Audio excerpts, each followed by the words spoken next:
अस्सलामुअलैकुम। अमल करने वाली बातें।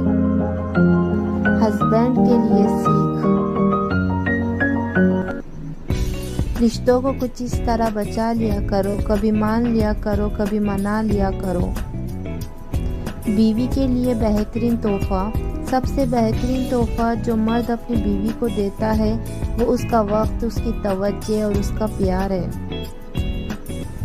शौहर के मोहब्बत भरे अल्फाज थकी हुई बीवी में भी जान डाल देते हैं। अगर आपको ये वीडियो पसंद आई तो लाइक एंड सब्सक्राइब ज़रूर करें। Thanks for watching.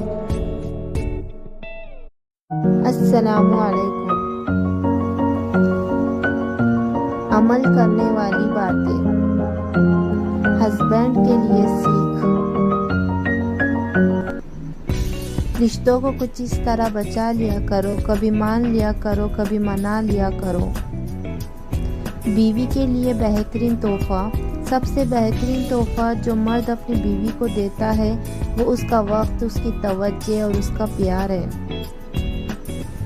शौहर के मोहब्बत भरे अल्फाज थकी हुई बीवी में भी जान डाल देते हैं। अगर आपको ये वीडियो पसंद आई तो लाइक एंड सब्सक्राइब ज़रूर करें। Thanks for watching.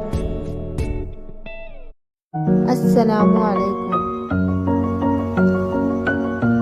अमल करने वाली बातें। हस्बैंड के लिए सीख। रिश्तों को कुछ इस तरह बचा लिया करो, कभी मान लिया करो, कभी मना लिया करो। बीवी के लिए बेहतरीन तोहफा। सबसे बेहतरीन तोहफा जो मर्द अपनी बीवी को देता है वो उसका वक्त, उसकी तवज्जो और उसका प्यार है। शौहर के मोहब्बत भरे अल्फाज थकी हुई बीवी में भी जान डाल देते हैं। अगर आपको ये वीडियो पसंद आई तो लाइक एंड सब्सक्राइब ज़रूर करें। Thanks for watching.